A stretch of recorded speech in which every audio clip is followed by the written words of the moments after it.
Balita. Tinula. Balita. Tinula.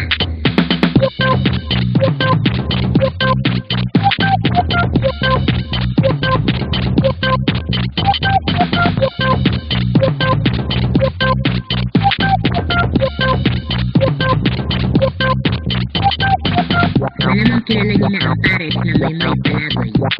Sila ay kabilang sa mga YouTube celebrities na Pinoy. Ang tumulak sa kanilang kasikatan ay ang video nila ng Wannabe, kung saan nag-lip-sync sila ng boses ng Spice Girls, yung limang babae. Mahigit 2 milyong beses na itong napapanood ng mga tao. At marami pang mga videos ang ginawa nila na sumunod dito. Ang paborito ko ay yung video kung saan ginamit nila ang kantang Volare.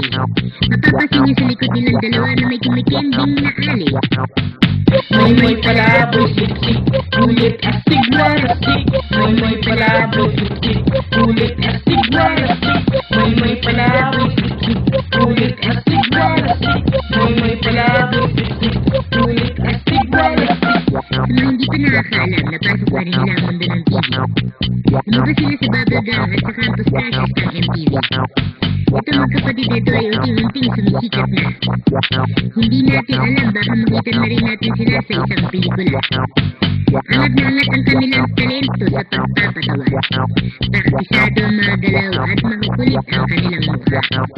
Meron kaming request Maymay Palaboy kung papayag sana kayo. Gamitin nyo rin ang tulang tabi-tabi po ni Miko Pepito. Maymay Palaboy, sik-sik, ulit astig warasik. Maymay Palaboy, sik-sik, ulit astig warasik. Maymay Palaboy, sik-sik, ulit astig warasik. Maymay Palaboy, sik-sik, ulit astig warasik. Balita. Tinula. Balita. Tinula. Balita. Tinula. Balita.